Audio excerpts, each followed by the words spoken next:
¿Dando algo? Sí, Patsy, habría la posibilidad Espérenme. de pasar el video de...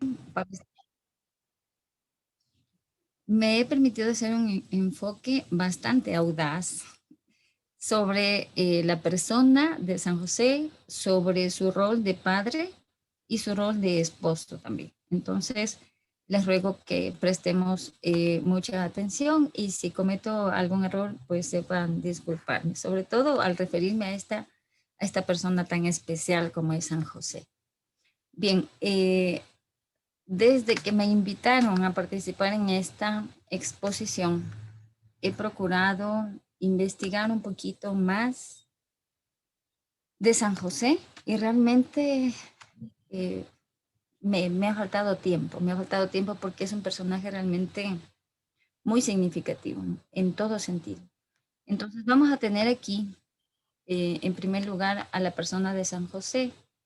En la investigación había encontrado que el nombre de San José en hebreo significa el que va en aumento.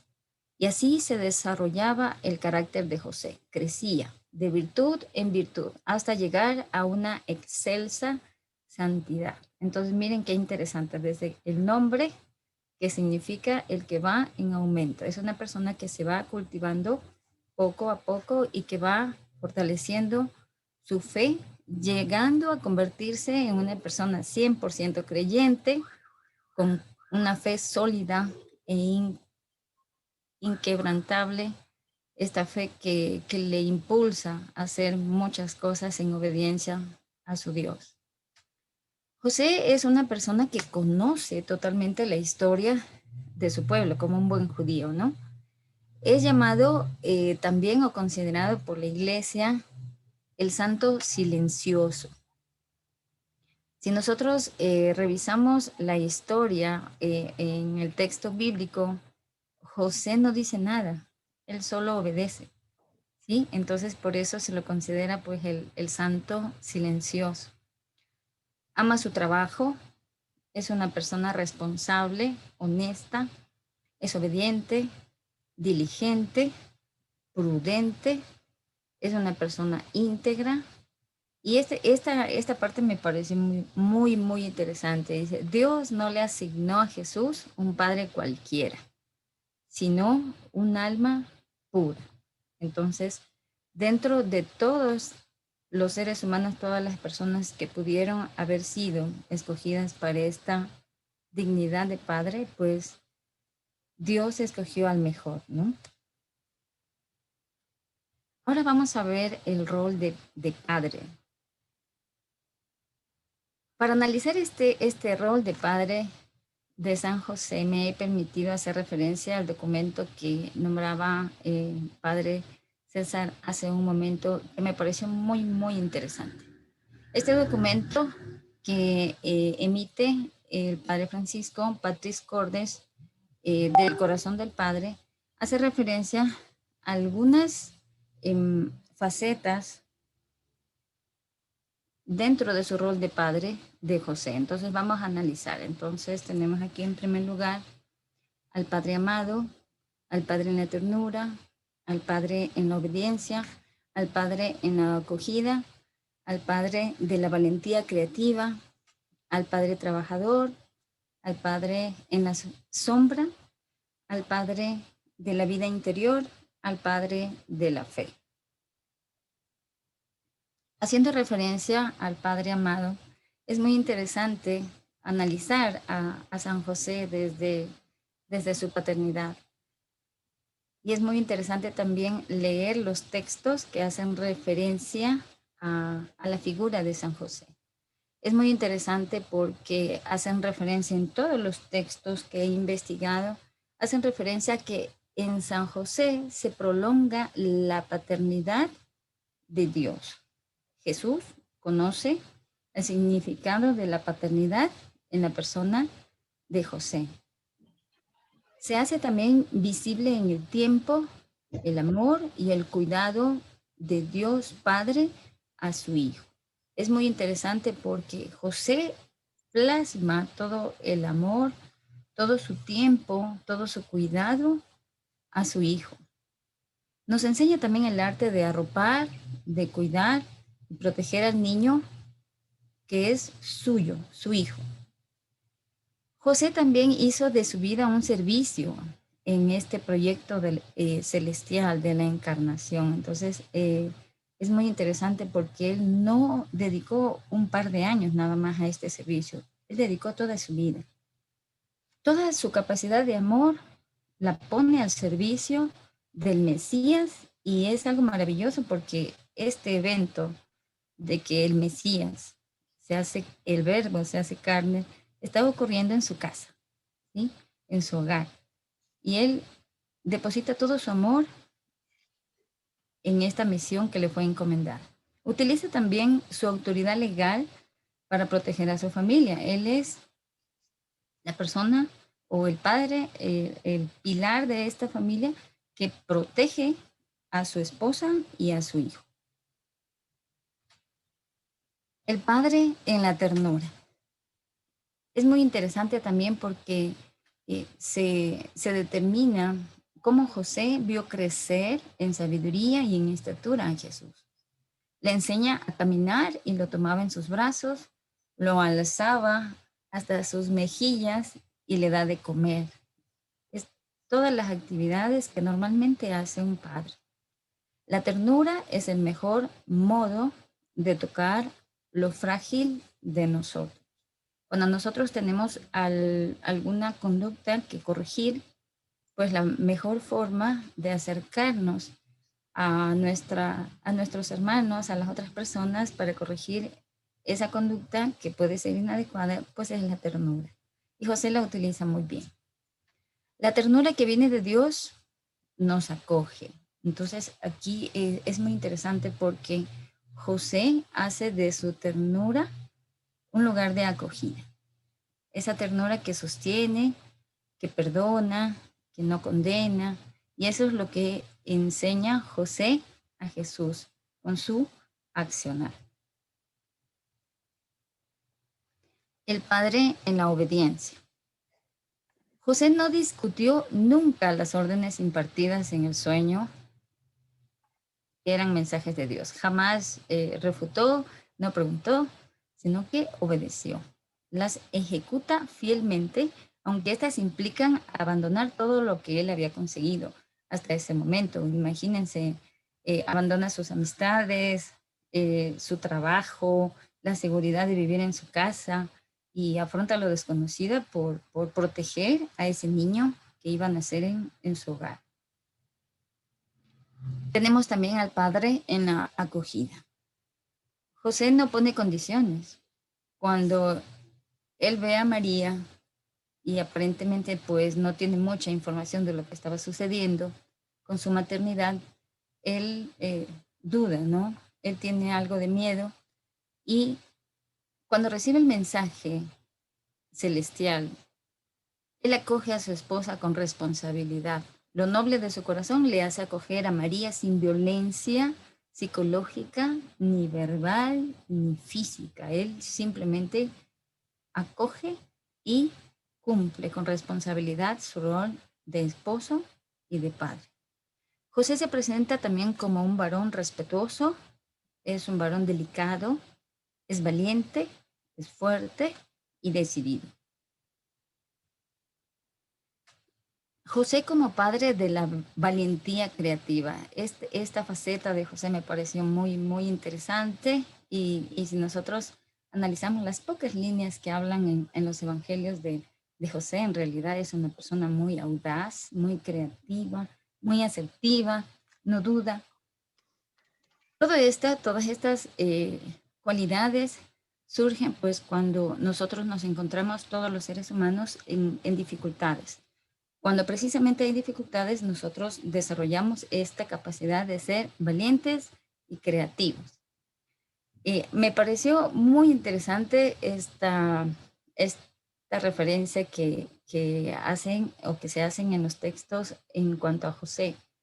Cuando dicen que José era el verdadero milagro con que Dios salva a su hijo y a su madre. Si nosotros pensáramos en un supuesto, solo por unos segundos, y nos hacemos la suposición de que José no está en la historia de Jesús y de su madre, seguramente él hubiera corrido muchos peligros. José se torna creativo cuando narran en los evangelios la historia de, del viaje a Belén, que no tienen dónde quedarse, y rápidamente José reacciona, ¿sí? Permanecen en un establo y él convierte este establo en un lugar agradable para el momento que les estaba viniendo, ¿no? Entonces él genera un ambiente agradable, crea, construye un lugar adecuado para que su esposa dé a luz. Y es muy interesante también cuando se da el mensaje de la huida, ¿sí?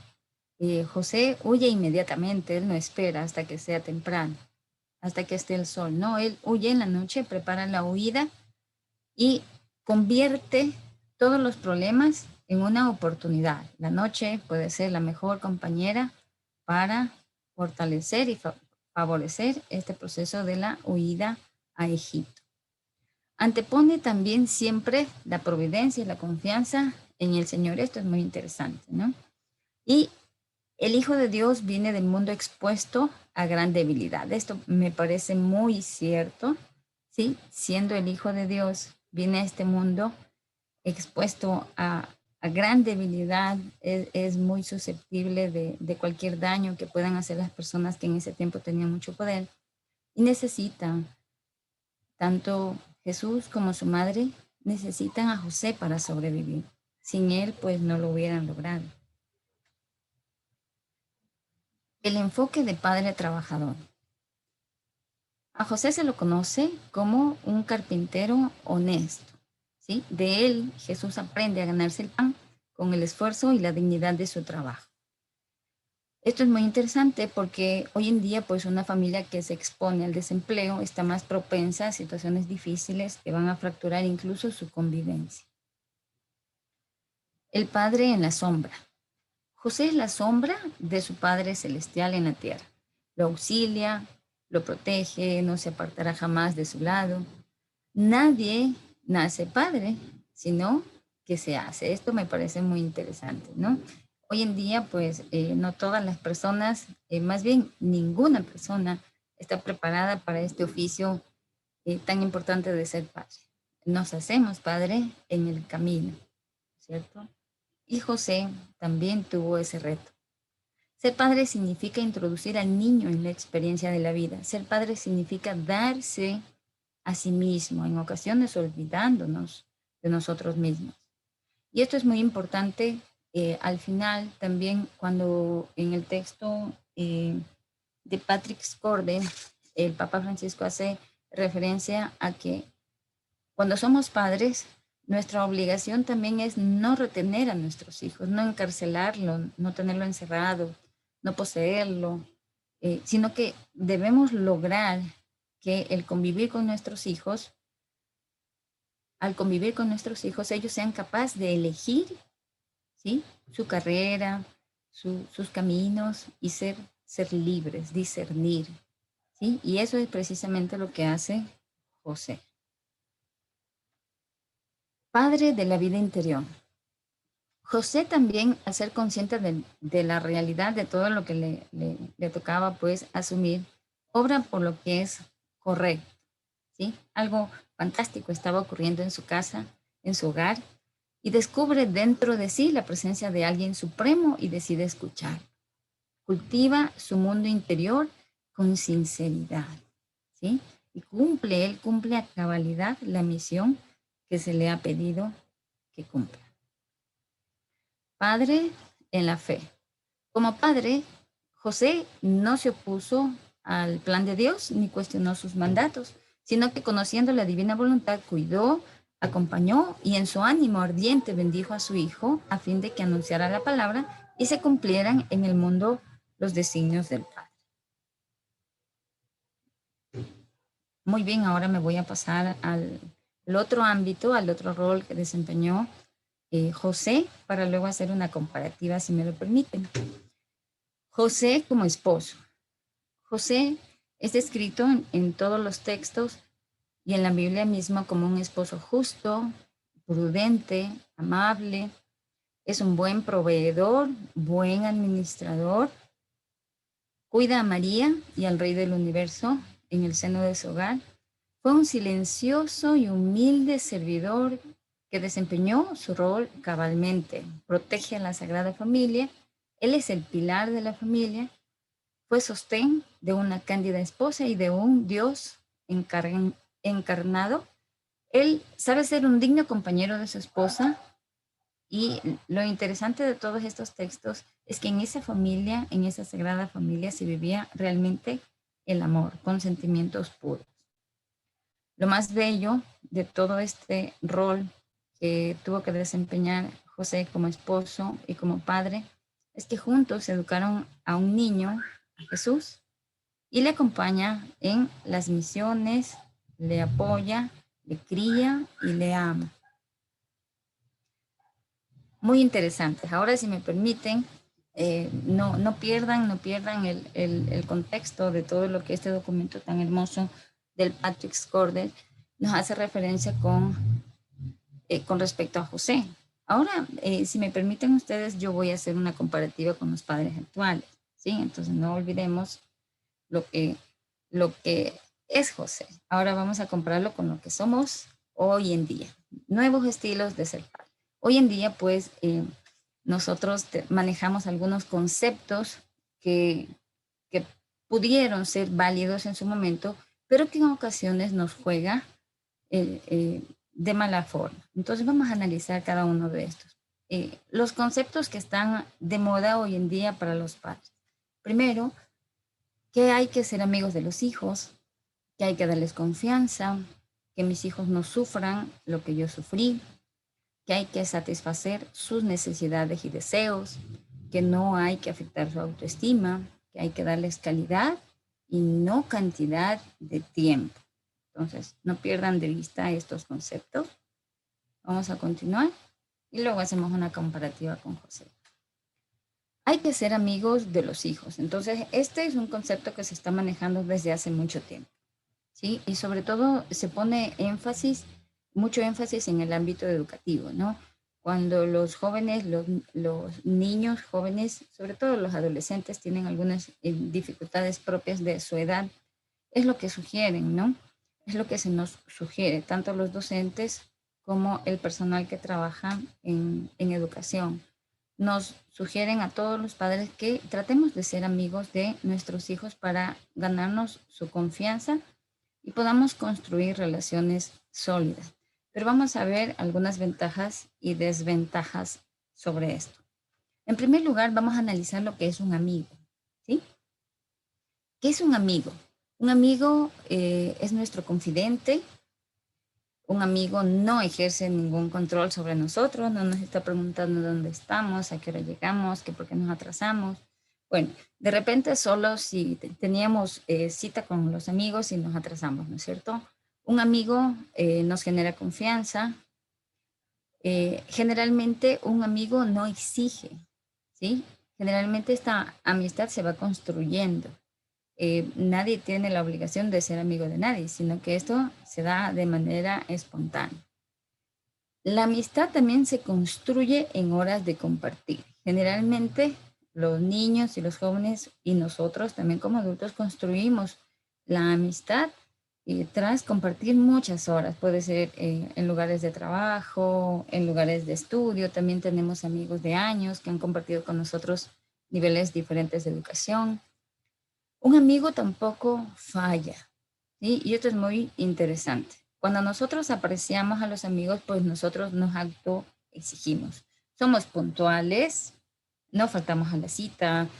Si el cine es a las 6, pues tratamos de estar media hora antes para ver juntos la película. Cumplimos con la palabra. Si nosotros hemos hecho alguna promesa a nuestros amigos, pues la cumplimos. Llegamos a tiempo en todo momento y sobre todo si sabemos que va a pasar alguna situación así medio desfavorable para el amigo, pues estamos allí, ¿no? Aunque sea para darle un abrazo. Un amigo no compra, ¿sí? Un amigo no abusa de tu confianza y un amigo no te utiliza. ¿sí? Entonces, estas cualidades sí tengámoslas muy presentes porque en ocasiones abusamos de todas ellas cuando el amigo es mi papá o el amigo es mi mamá, ¿sí? Generalmente abusamos tanto el papá como la mamá. Como papá, pues tratamos de comprar a nuestros hijos, ¿sí? Para que nos tenga confianza, le voy a comprar el celular más caro, que está en $800, ¿sí? Para que me mande los mensajes al WhatsApp. Un amigo no abusa de la confianza, también dice. En ocasiones los hijos como mi papá es mi amigo, entonces yo no le pido permiso y cuando llegue le explico, ¿no es cierto? Y generamos malestar. Un amigo no te utiliza. En ocasiones sucede. Y cuando sucede, pues resentimos esa situación con nuestros amigos, pues y ya no es la misma amistad de antes. Este es otro consejo que nos dan hoy en día, ¿no? Hay que darles confianza a nuestros hijos. Los hijos que respetan las reglas de la casa se ganan también la confianza de nosotros los padres. También hay que recordar que todo tiene su tiempo. En ocasiones los chicos, bueno, nuestros hijos se quieren saltar etapas y quieren tener privilegios que no, incluso nosotros no teníamos a esa edad, ¿no es cierto? Todo tiene su tiempo y su forma de realizarse. Así es que como papás debemos medir con prudencia estas situaciones para que ellos no se salten etapas y puedan vivirlas de forma escalonada. Los límites también son buenos, ¿sí? En ocasiones a los jóvenes, a los hijos no les gusta que les pongamos límites, pero que cuando éramos hijos tampoco nos gustaban, pero son necesarios, ¿sí? Darles confianza sin razón, pues no es recomendable. En ocasiones los hijos reclaman, sobre todo los jóvenes, que no les tenemos confianza, ¿sí? Entonces, esta situación de confianza, pues hay que generarla todos los días. Me parece importante la primera línea que dice, hijos que respetan las reglas de la casa, se ganan la confianza de los padres. Cuando esto no ocurre, pues no hay confianza. Le En queda la- 3 minutos, doctor, y tiene exposición para dar paso al padre Carlos. Muchísimas gracias, mi padre. Entonces, es muy interesante esto de darles confianza. También hijos que mienten, obviamente, pierden la confianza, ¿verdad? Que mis hijos no sufran lo mismo que yo sufrí. También esto, recordarles a los papás que están escuchando, el sufrimiento no es malo, ¿sí? Y si se lo acepta de forma adecuada, pues nos sirve para madurar, para crecer, ¿sí? Cuando todos nosotros hemos sido pequeños y jóvenes también en el colegio, adolescentes, hemos vivido situaciones de sacrificio, de renuncia, de entrega, de trabajo arduo, de responsabilidad, de cumplimiento, y todo esto nos ha ayudado a madurar, a crecer y a valorar todo lo que tenemos. Es lo que nosotros debemos lograr en nuestros hijos. Incluso en el tema de los regalos caros, medirnos y lograr que ellos también hagan lo suyo, ¿no? Que ellos también se esfuercen, no etiquetarlos como pobrecitos, sino más bien hay que alentarlos a que ellos luchen y cuiden lo que tienen de manera gratuita, ¿no es cierto? Que hay que satisfacer las necesidades y deseos de los hijos, pues no siempre es cierto, ¿sí? Vamos a ver las necesidades básicas de los hijos. Si nosotros analizamos así fríamente, un hijo necesita vestido, salud, alimentación, educación, afecto, protección, seguridad, amor. Si nosotros cumplimos todas estas necesidades básicas de nuestros hijos, pues no van a necesitar nada más, ¿sí? Aquí la pregunta es, ¿por qué? Si ya cumplimos con todas estas necesidades básicas como padres, ¿por qué nosotros nos preocupamos por comprar cosas excesivamente caras? Y la pregunta también que nos hacemos aquí es, ¿y cuánto ponen ellos, no? ¿Y cuánto ellos se van a esforzar para conseguir esto que me están solicitando? ¿Sí? Y una aclaración, los chicos no se van a traumar si nosotros como padres no les compramos cosas caras, ¿sí? Y no se van a traumar si en ocasiones, cuando no se puede, pues decimos que no, ¿sí? Ok, yo creo que me voy a quedar hasta allí. para que intervenga el padre y luego más bien el panel de preguntas y respuestas continuamos. ¿Les parece? Gracias, doctora Mónica Pozo, por su presentación de San José desde el punto de vista psicológico. También aclarar a todos los participantes que nos están siguiendo que después de la intervención del padre Carlos se dará paso a una mesa redonda. Ustedes pueden enviar sus preguntas a la doctora Mónica Pozo o al padre Carlos. Vamos a dar paso a la segunda intervención, San José desde el punto de vista espiritual. Para ello damos lectura del currículum vitae de nuestro expositor, padre Carlos Rafael Boulanger Limonchi. Nació en Punto Fijo, Venezuela, el 5 de mayo de 1961.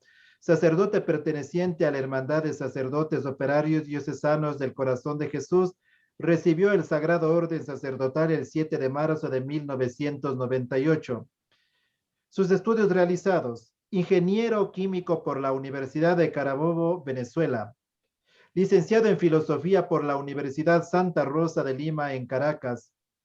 Máster en Teología Bíblica por la Pontificia Universidad Gregoriana de Roma. Cursos de especialización en Arqueología Bíblica y Geografía Bíblica en el Studium Biblicum Franciscanum de Jerusalén. Cursos de especialización de Teología Espiritual en la Pontificia Universidad Antonianum de Roma. Cursos para formadores de sacerdotes por la Congregación para el Clero en Roma, la Ciudad Eterna. También vamos a dar paso a algunos cargos que ha desempeñado a lo largo de su vida consagrada. Formador del Seminario Mayor San José de Panamá. Rector del Seminario Mayor Santa Rosa de Lima de Caracas. Rector del Colegio Venezolano de Roma y rector del Seminario Mayor San José de Quito, cargo que lo está desempeñando en la actualidad. Muy buenas tardes, padre Carlos, bienvenido. Tiene usted la palabra para que nos ilumine y nos enseñe acerca de San José desde el punto de vista de la espiritualidad. Bienvenido. Bien, buenas tardes con todos y muy agradecido por la oportunidad que me dan para compartir con ustedes este tema tan apasionante que es San José. Vamos a verlo en primer lugar desde la perspectiva bíblica y de allí pasamos a la parte espiritual. Me voy a permitir a compartir la pantalla. Okay. Permiso.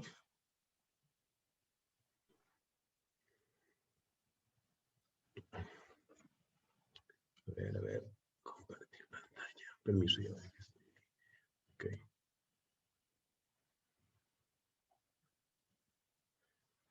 ¿Se ve ya? Sí, padre, sí se ve. Ok.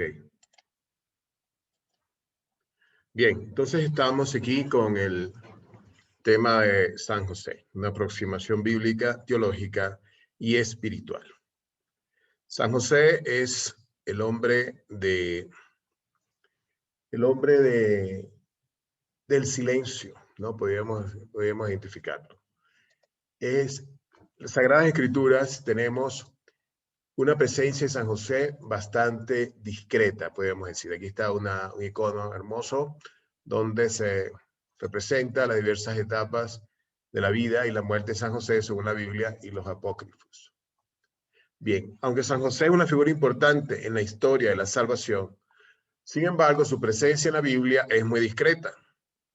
Los textos sobre San José los encontramos principalmente en los llamados Evangelios de la Infancia, los primeros capítulos de Mateo y Lucas. Y luego aparecerá alguna referencia breve sobre San José en los Evangelios cuando se hace mención sobre su persona en relación con Jesús. También es de hacer notar que en los Evangelios no encontramos ninguna palabra de San José. ¿Qué tenemos así en líneas generales sobre San José en la Biblia, ¿no? Aparece en el Evangelio de Mateo, en la genealogía, aparece vinculado como el esposo de María. Está el episodio llamado Anunciación a San José, donde el Señor se le revela a través de su ángel en los sueños y le dice que reciba a María como esposa. Luego tenemos otro sueño donde se le dice a José de ir a Egipto para salvar a su familia. Luego otro sueño donde José se le indica de regresar a Israel y posteriormente un último sueño se le avisa de ir a Galilea. La última aparición de San José en el Evangelio de San Mateo la encontramos en el capítulo 13, donde Jesús es llamado el hijo del carpintero. De esta manera tenemos noticia de lo que hacía San José. ¿Okay? En el Evangelio de Lucas se menciona en el evento de la Anunciación que María está desposada con José y que José pertenece a la casa de David. Muy importante. Luego en el capítulo 2 tenemos a José que emprende el viaje desde Nazaret a Belén para empadronarse en el censo. Allí María dará luz a su hijo Jesús. En el versículo 15 del capítulo 2, los pastores encuentran, dice el texto expresamente, a José, a María y al niño en el pesebre. Más adelante aparece la figura de San José cuando llevan al niño Jesús al templo para la presentación y la purificación de María y cumplen lo mandado por la ley de Moisés. Algo que se subraya mucho en este texto, de que ellos han cumplido en todo en lo prescrito por la ley de Moisés. En el capítulo 2, en el final, 41-52, el niño Jesús se extravió en el templo. Es importante aquí porque María le dice a Jesús, tu padre y yo te andamos buscando. ¿Verdad? María se refiere a José como el padre de Jesús. Finalmente, la genealogía de Jesús, ahí comienza, en el Evangelio de Lucas, comienza por San José, José, hijo de Elí, y se remonta luego hasta David. Y en el capítulo 4, versículo 22 del Evangelio de Lucas, tenemos que Jesús es llamado el hijo de José. Luego tenemos referencias menores a San José en el Evangelio de Marcos y de Juan, donde en uno se le llama el hijo del carpintero y en el Evangelio de Juan por 2 veces se le llama el hijo de José.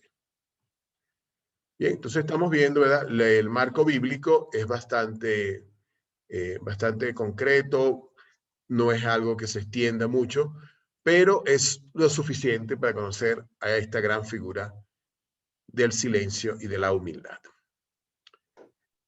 Como señaló la doctora, ¿verdad? Hay 2 aspectos importantes de José. Uno es el de esposo de la Virgen y otro el padre mesiánico, aquí entre comillas, de Jesús.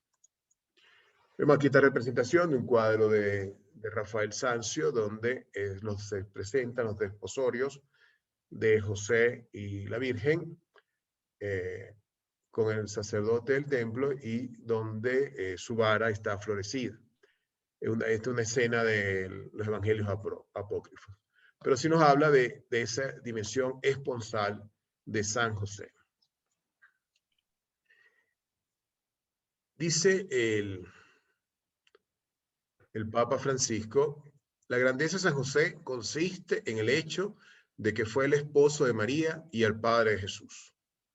En cuanto tal, entró en el servicio de toda la economía de la encarnación, como dice San Juan Crisóstomo. Es algo muy interesante, ¿verdad? Que la figura de José está al servicio de, ¿verdad? No es una figura, pudiéramos decir, de primera línea en apariencia, pero es el hombre que está al servicio total del plan de salvación. Como esposo de María se le reconoce en la genealogía de Jesús y en el relato de la concepción virginal, en la anunciación a San José, llamada en el mismo Evangelio de Mateo. Por otra parte, María también es presentada como desposada con José en los evangelios. Este subrayado de que María y José son esposos es importante porque a veces algunas corrientes señalaban que debe ser como una especie de matrimonio ficticio o que no era realmente un matrimonio. Sin embargo, siempre o en varias ocasiones, José y María son mencionados como esposos. Unido a esto, los evangelistas insisten también en la circunstancia de que María es virgen y de que Jesús ha sido concebido por obra del Espíritu Santo. Tanto en Mateo como en Lucas vemos esto. Esto indica que la aparente conflictividad es del todo intencional. La concepción y el matrimonio de Jesús de una virgen debía ocurrir en el contexto del matrimonio. El matrimonio de María y de José ha sido preestablecido por la voluntad de Dios. Aunque en la Biblia se afirma claramente que José y María son esposos, María ha concebido por obra del Espíritu Santo. Esto forma parte del plan de salvación. el cual está ordenada a la encarnación del Verbo. El origen divino de Jesús, Verbo de Dios, es afirmado expresamente con la referencia explícita al Espíritu Santo. María se encontró encinta por virtud del Espíritu Santo. El Espíritu Santo descenderá sobre ti y el poder del Altísimo te cubrirá con su sombra. E insistiendo en la virginidad de María. Pero al mismo tiempo se tienen en cuenta las exigencias predispuestas por Dios a través de las promesas hechas a David. Hay toda una tensión que resolver en la Biblia por esta dimensión. Por una parte, María es virgen. Por otra parte, su hijo es concebido por obra del Espíritu Santo. Por otra parte, está desposada con José. Y además de esto, está la promesa de Dios a la casa de David de que uno de su descendencia reinará eternamente. Es la llamada profecía mesiánica que encontramos en el segundo libro de Samuel, capítulo 7, versículos 5 al 16, y su paralelo en Crónicas. Aquí está referida toda al texto, pero no lo vamos a leer del todo, sino lo que dice el Señor. Ahora pues, y esto, mi siervo David, así habla Yahvé Sebaot. Yo te he tomado del pastizal de detrás del rebaño para que seas caudillo de mi pueblo Israel. He estado contigo donde quieras ido. He eliminado delante de ti a todos tus enemigos y voy a hacerte un nombre grande como el nombre de los grandes de la tierra. Fijaré un lugar a mi pueblo Israel y lo plantaré allí para que more en él. No será ya perturbado y los malhechores no seguirán oprimiéndole como antes. En el tiempo en que instituí jueces en mi pueblo Israel. Le daré paz con todos sus enemigos. Yahvé te anuncia que Yahvé te edificará una casa. Y cuando tus días se hayan cumplido y te acuestes con tus padres, afirmaré después de ti la descendencia que saldrá de tus entrañas y consolidaré el trono de su realeza. Él constituirá una casa para mi nombre y yo consolidaré el trono de su realeza para siempre. Yo seré para él padre y él será para mí hijo. Si hace mal, le castigaré con vara de hombres y con golpes de hombres. Pero no apartaré de él mi amor, como lo aparté de Saúl, a quien quité de delante de mí.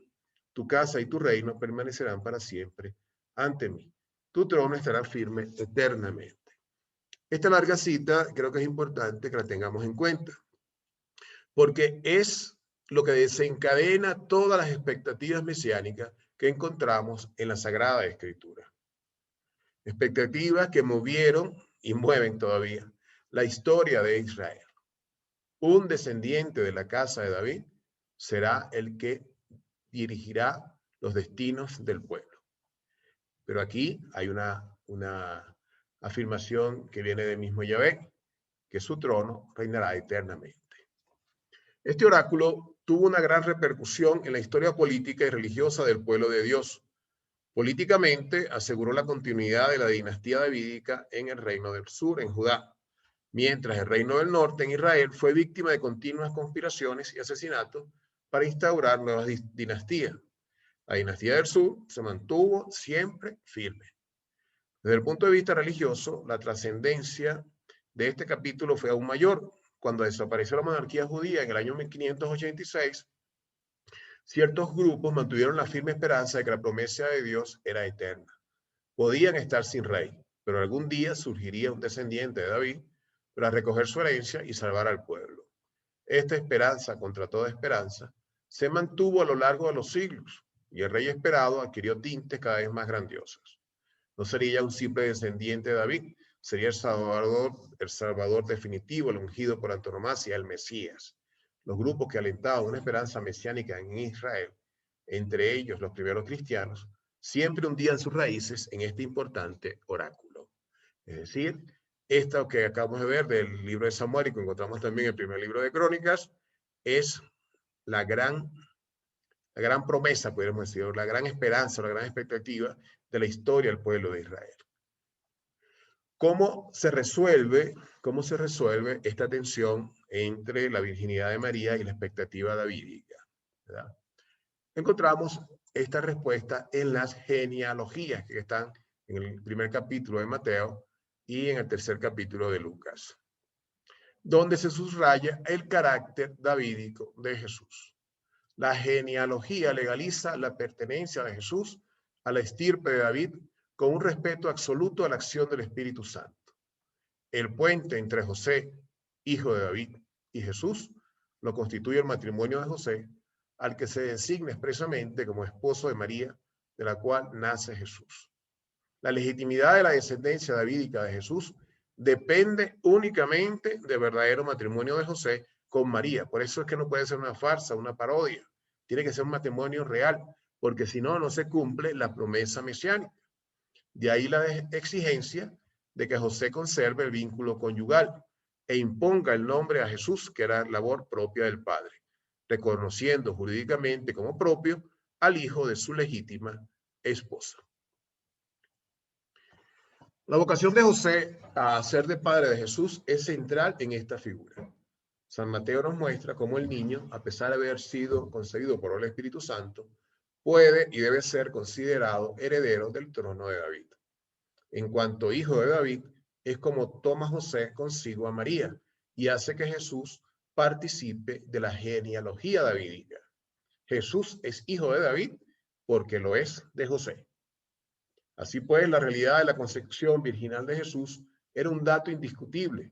De ahí la exigencia de armonizar esta realidad con la verdad de la palabra de Dios, la cual había garantizado por medio del profeta Natán la descendencia davídica del Mesías. Por lo tanto, José no se encontró por casualidad siendo padre de Jesús. Si las circunstancias habían llevado naturalmente a José a unir su vida con María mediante el matrimonio, llega luego este momento divino en el que Dios entra como dueño en su santuario doméstico para inaugurar aquella economía salvífica superior que exige una nueva generación no dependiente de la carne y de la sangre. Los vínculos precedentes no quedan disueltos y justamente por ello José es incitado por el ángel a aceptar a María. Acepta a esta mujer como tu esposa, porque tú también tienes la misión, él está diciendo el ángel. Pero hay que comprender que la parte que está asumiendo en el plan de redención la constituye en padre en un orden de parentesco que no es igual al natural. El parentesco de la sangre no es el parentesco que puede pretender derecho al reino de Dios. José entra a formar parte de una nueva familia que tiene su origen únicamente en una iniciativa divina. Ese acceso supone una llamada de lo alto y una respuesta impregnada de, aquí tenemos un aspecto de la espiritualidad, obediencia y de fe. Instrumento de la nueva generación, el nuevo parentesco que liga a Jesús no puede fundarse en derechos personales y naturales, sino en la sola voluntad divina. San José ha sido llamado por Dios para servir directamente en la persona y a la misión de Jesús mediante el ejercicio de su paternidad. De este modo, él coopera en la plenitud de los tiempos en el gran misterio de la redención y es verdaderamente ministro de la salvación. Su paternidad se ha expresado concretamente al haber hecho de su vida un servicio, un sacrificio al misterio de la encarnación y a la misión redentora que está unida a él. Al haber hecho uso de la autoridad legal que le correspondía sobre la Sagrada Familia para hacerle un don total de sí, de su vida y de su trabajo. Al haber convertido su vocación humana al amor doméstico con la oblación sobrehumana de sí, de su corazón y de toda capacidad en el amor puesto al servicio del Mesías que crece en su casa. Son palabras de la Redentoris Custos de San Juan Pablo II, que cita al Papa San Pablo VI.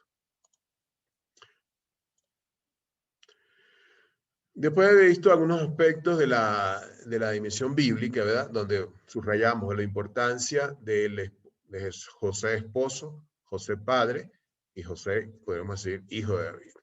Vemos algunos aspectos que me pueden iluminar a mí de mi propia espiritualidad sobre San José. Bueno, en primer lugar, San José es llamado en la Biblia el dikaios, una palabra griega que significa el hombre justo o fiel a la ley.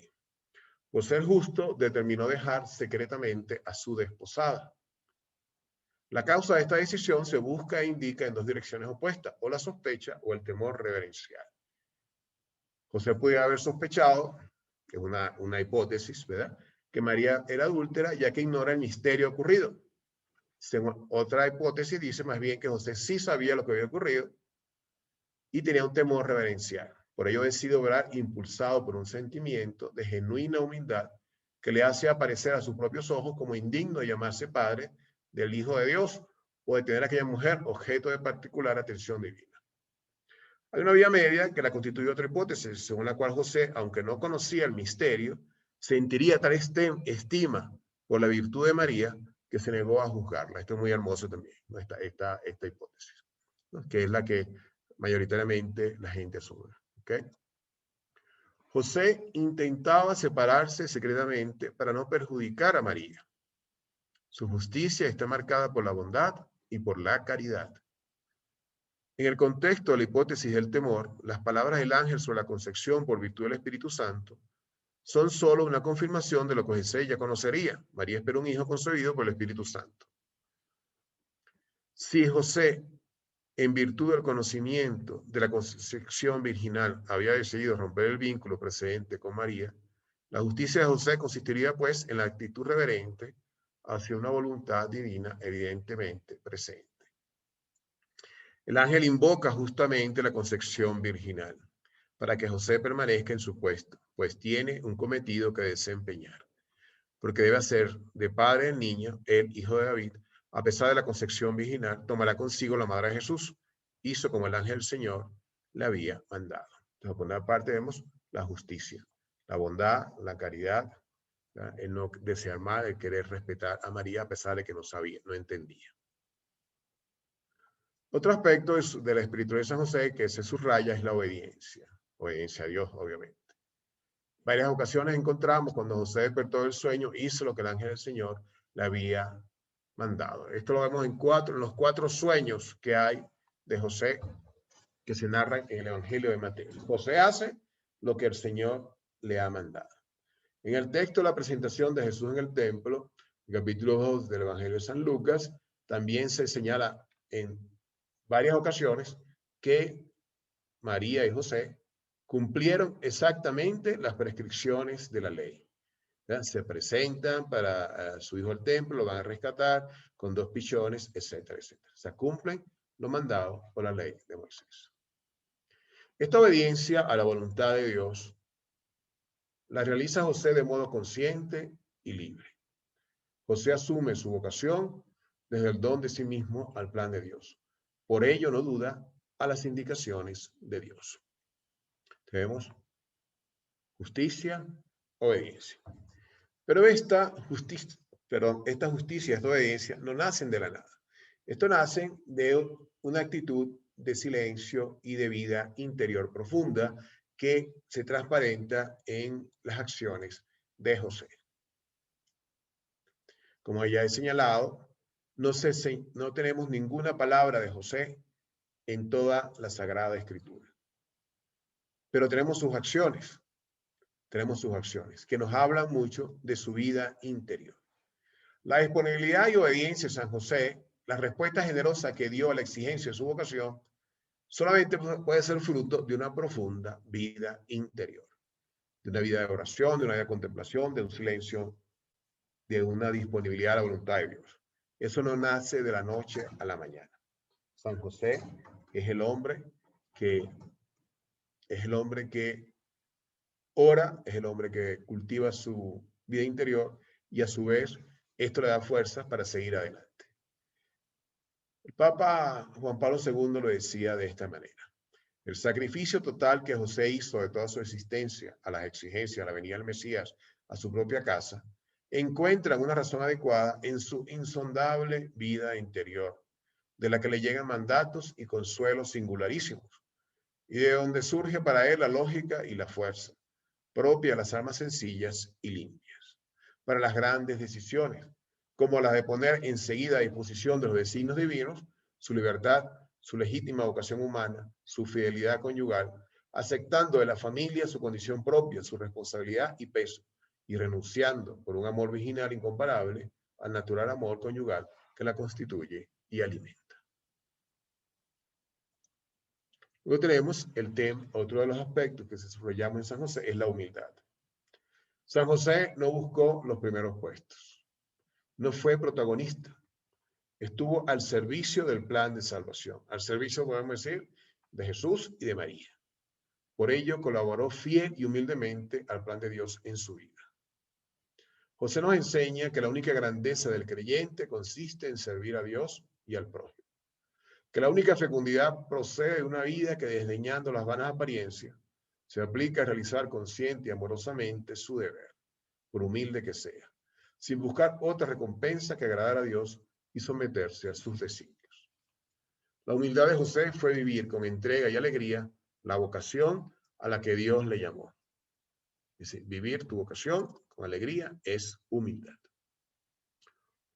Todos pueden encontrar en San José, dice el Papa Francisco, el hombre que pasa desapercibido, el hombre de la presencia diaria, discreta y oculta, un intercesor, un apoyo y una guía en tiempos de dificultad. San José nos recuerda que todos los que están aparentemente ocultos o en segunda línea tienen un protagonismo sin igual en la historia de la salvación. Palabras del Papa Francisco en la introducción de la Paz Episcopi. San José nos recuerda que los que están aparentemente ocultos tienen un protagonismo sin igual en la historia de la salvación. Creo, pues, mi opinión, que la grandeza de José está en su pequeñez, en su humildad, en su silencio, en su disponibilidad y en su obediencia a Dios. Y creo que para nosotros esto es un camino de espiritualidad que siempre podemos recorrer. Bueno, ya con esto termino. Podemos también recordar un poco la oración de San José, que la oración de la humildad. Permito presentársela, señor. Ok, permiso.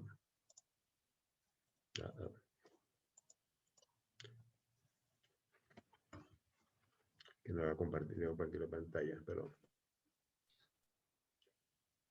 Oración de la humildad a San José. Enséñanos, José, cómo se es no protagonista, cómo se trabaja sin exhibirse, cómo se avanza sin pisotear, cómo se colabora sin manejar, cómo se ama sin reclamar. Dinos cómo se vive siendo número 2 o 3, cómo se hacen cosas formidables desde un segundo puesto. Dinos cómo la inmensa mayoría de nosotros tenemos que ocupar estos lugares, los segundos lugares, en los que está nuestra verdadera y oculta grandeza. Dinos cómo se vive con elegancia, siendo no importante. Convéncenos de que se puede y debe ser útil, fiel, efectivo, hasta héroe, siendo no importante. Explícanos cómo se es grande sin exhibirse, cómo se lucha sin aplausos, cómo se avanza sin publicidad, cómo se persevera y se muere sin que nos hagan estatuas y homenajes.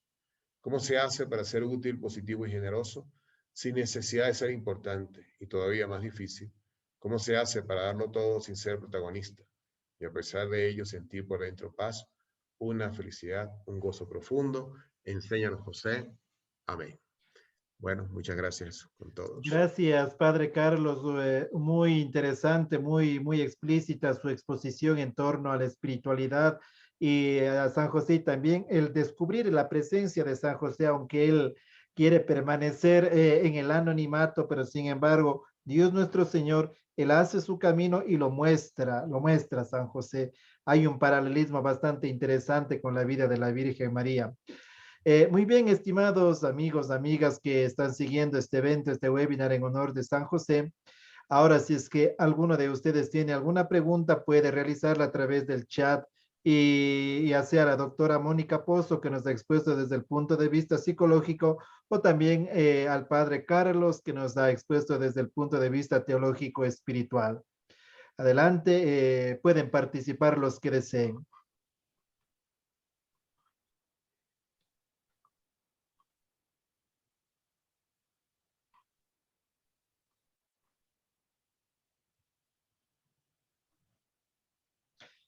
Una pregunta nos llega a través del celular para la doctora Mónica Pozo y nos manifiesta lo siguiente.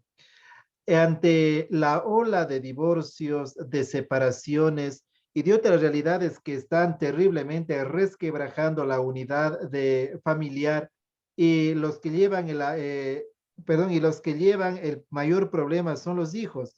Con su intervención, doctora, ¿qué pautas podemos seguir para poder iluminar a aquellos matrimonios? Gracias, nos están escribiendo desde la ciudad de Azogues.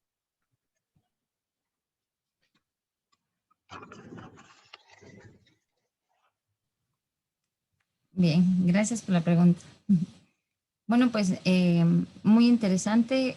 Si bien hoy en día las estadísticas de divorcios han aumentado lastimosamente, precisamente por eso se hizo el webinar de Derecho Canónico, ¿sí? Para iluminar un poco a las familias. Es muy importante desde el punto de vista pues, psicológico revisar la historia de la familia. Sería importante también que los miembros de la familia, sobre todo los adultos, reconozcan la necesidad urgente de acudir a un profesional de salud mental. En este caso podría ser el psicólogo clínico, el psicólogo familiar. Es muy importante también el acompañamiento espiritual para las personas que son creyentes y para los niños y jóvenes también que son creyentes, ¿sí? Y que ellos puedan ir resolviendo algunas dificultades que se pueden ir presentando a lo largo de su convivir y que pueden estar generando alguna dificultad. Gracias, doctora, muy interesante. Para usted mismo, doctora, otra pregunta. Ahora nos viene desde Guayaquil a través de el celular. Nos están manifestando justamente. Felicidades por su exposición, doctora. Quisiera que nos ilumine, nos dé una orientación en torno a la figura de San José y cómo se puede aplicar esta espiritualidad para que la juventud se mantenga alejada de la drogadicción. Es muy importante esto. Bien, justamente después de la exposición del Documentos Patris Corde de San Francisco, yo había hecho una referencia de algunos errores que cometemos como papás, ¿sí? Padres y madres, ¿no? Hoy en día. Nuevos estilos de paternidad que no siempre dan resultados. Si nosotros vamos a los extremos, ¿sí? Y justificamos muchas cosas, por ejemplo, este consejo o este mito que tenemos que ahora es más importante la calidad que la cantidad de tiempo que compartimos con los niños. Esto hace que mamá y papá salgan de casa, que los dos trabajen, que el niño esté solo. Generalmente los jóvenes se sienten muy importantes porque tienen las llaves de la casa, pero están solos, ¿sí? No hay quien les espere, no hay quien les dé el almuerzo caliente y que los atienda, que les pregunta cómo te fue hoy, cómo estás, y le dé un abrazo porque de repente la jornada fue muy difícil, ¿no? Y estas cosas se están perdiendo definitivamente. Algo muy importante que se rescata, bueno, a nivel en el ámbito psicológico, pues es, y en el ámbito educativo también. Y también me permito en el ámbito eclesial, los niños que asisten a su formación catequética. Entonces es muy importante todos estos ámbitos, en todas estas oportunidades que nosotros tenemos como formadores de acercarnos a estos niños, acercarnos a estos jóvenes y acercarnos también a estas familias, aprovechar todos estos espacios para que los niños no se sientan solos, ¿sí? No es cierto este mito de que la calidad es más importante que la cantidad. Se hizo una encuesta en la ciudad de Quito a los estudiantes adolescentes de colegios particulares y se les preguntó, si tú tuvieras que cambiar algo en tu hogar, ¿qué sería? Y los chicos, en su mayoría, los jóvenes respondieron, me gustaría que mi papá pase más tiempo conmigo, ¿sí? Me gustaría que mi mamá pase más tiempo conmigo. Entonces, eso nos hace aterrizar, esta respuesta nos hace aterrizar en una realidad que es evidente en nuestra sociedad. Los niños se están criando solos, ¿sí? Con la tecnología a la mano, tenemos una televisión que hace de niñera, tenemos un teléfono celular que le da acceso a todas las páginas habidas y por haber, y tenemos a un joven solo, ¿sí? En ocasiones los padres cometemos el error de proveer no solo de alimentos, también tenemos en casa una buena dotación de alcohol, que en ocasiones suelen ser los malos consejeros, o tratamos de cumplir las necesidades económicas, las necesidades sociales de nuestros chicos, mandamos mucho dinero a los jóvenes al colegio y los chicos tienen acceso a sustancias no permitidas y vamos generando una adicción desde que somos pequeños. Antes se pensaba que era desde los 17 los problemas de adicción. Pues no, les comento que hoy en día el personal de DINAPEN, el personal de los DESE tienen problemas de alcoholismo y de consumo de drogas desde los 12 años, ¿sí? Desde que empiezan el primer año en su colegio. Incluso algunos desde más pequeños, como el 7º año de básica. Es precisamente por esta soledad que los niños están experimentando y porque queremos reemplazar nuestra presencia con otros gustitos, ¿sí? Como dinero para consumir más en el bar y que no es la realidad, o otros gustitos que los niños pueden tener como un teléfono celular muy caro, la ropa de marca, etcétera, ¿no es cierto? Entonces sería muy Gracias. importante aprovechar todos estos espacios que tenemos para trabajar con los niños. Gracias, doctora. Una pregunta para el padre Carlos nos acaba de llegar. Dice, padre Carlos, ¿qué hace falta para vivir la espiritualidad josefina en las familias de la sociedad actual?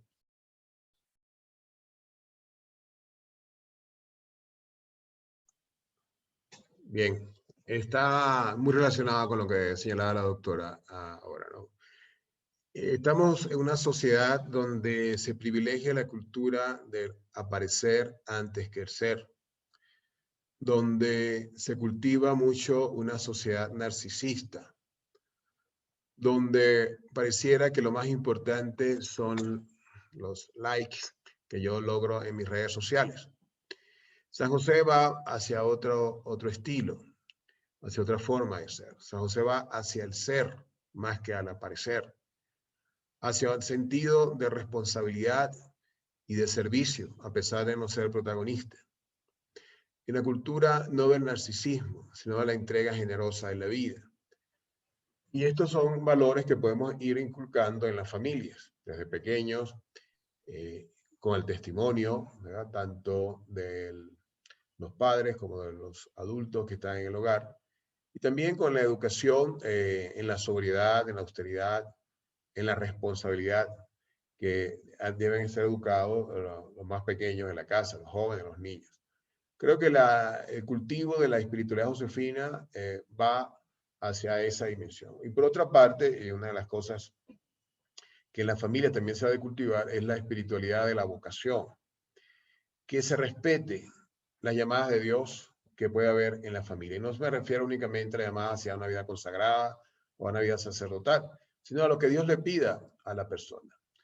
Una de las cosas que San José nos enseña, y que, bueno, no me dio tiempo de desarrollar, aunque se ha dicho de otra manera, es que los padres no son los dueños de los hijos, ni del destino de los hijos.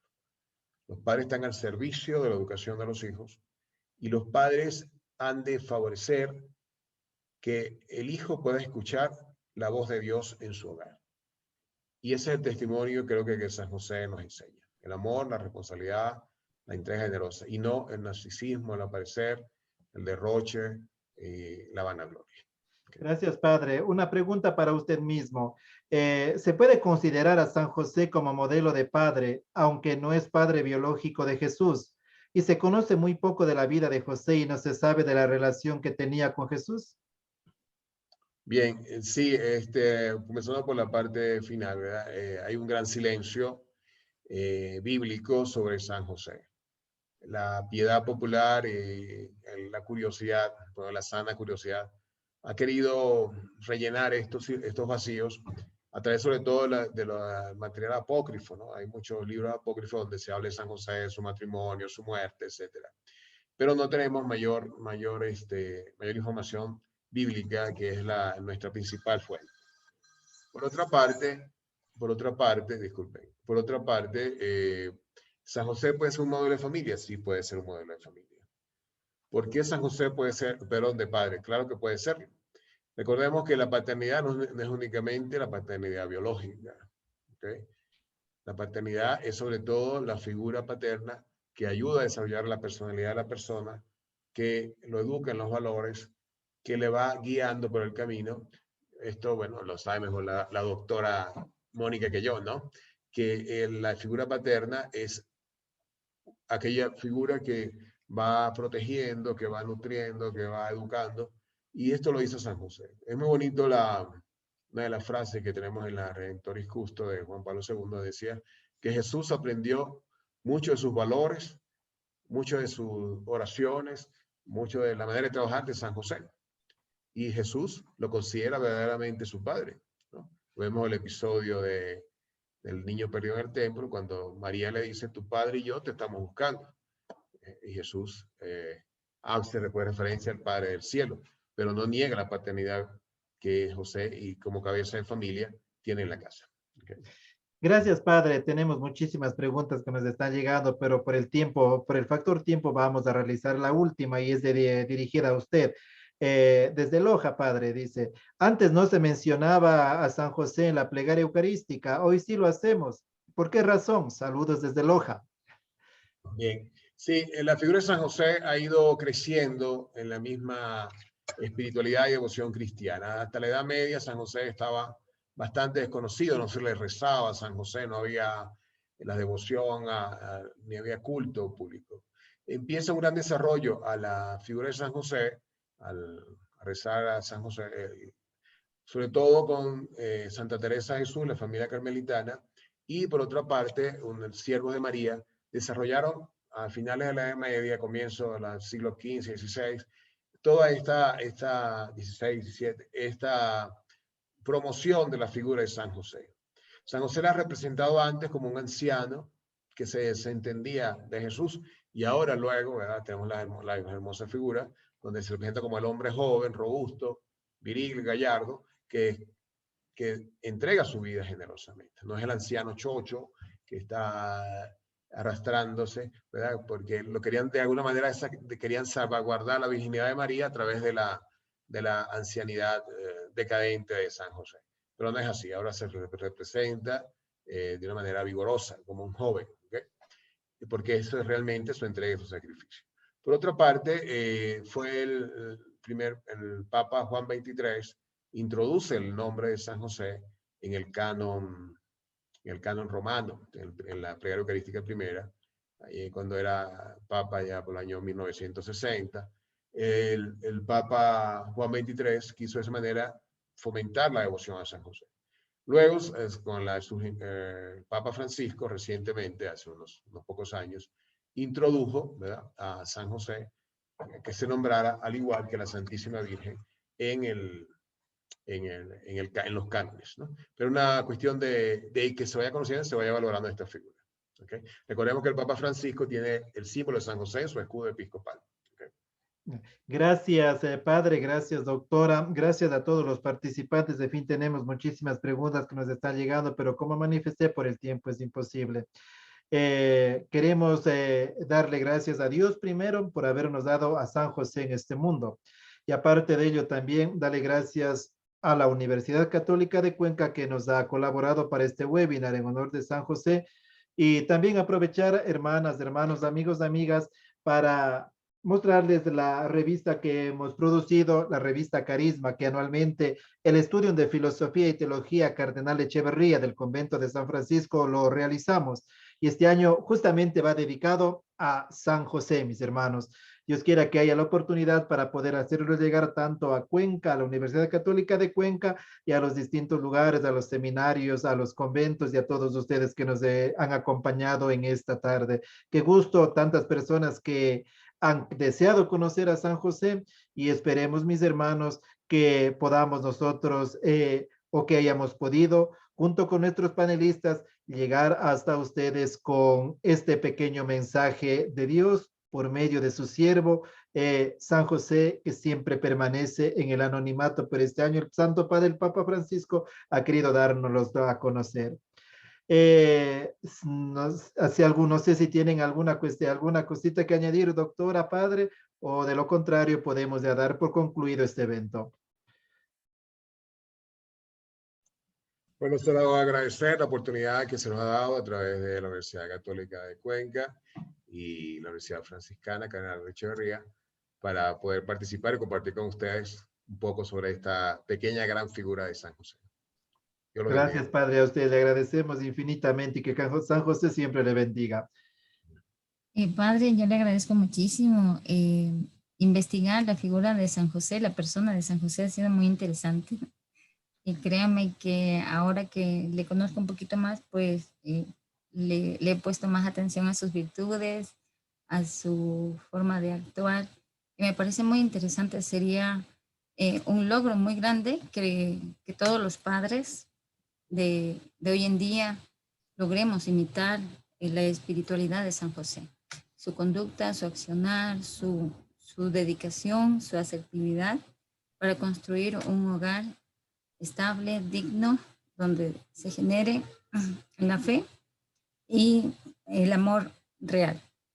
Gracias, doctora, de parte de los que hacemos el estudio de franciscano de Filosofía y Teología Cardenal Echeverría de la ciudad de Quito. Les quedamos cordialmente agradecidos por su participación. Adelante, doctora María Estela Molina.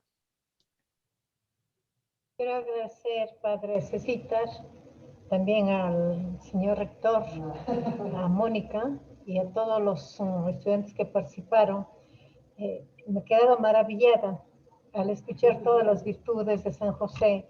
Uno desconoce, no tiene esa gran oportunidad teológica como lo tienen ustedes, ese reflexionamiento, esa espiritualidad, pero me ha servido bastante el escucharles la exposición de cada uno de ustedes y la valoración que se da justamente al Padre espiritual de nuestro Señor Padre de Jesús, como le decimos nosotros a diario, y me ha servido bastante.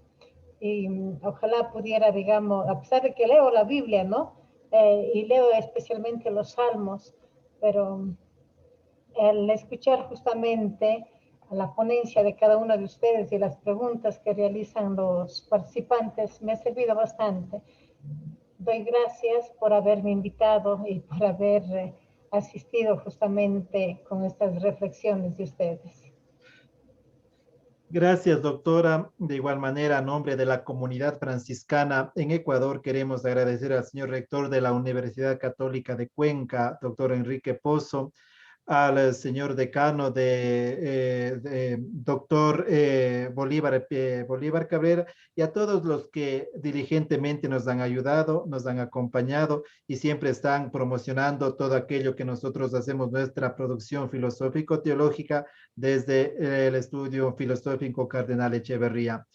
Gracias, Emil, a todos ustedes, estimados amigos, amigas. Gracias, doctora. Gracias, padre. Gracias, doctora María Estela Molina. Gracias a la educación continua y que Dios me los bendiga. Hasta otra oportunidad. Claro.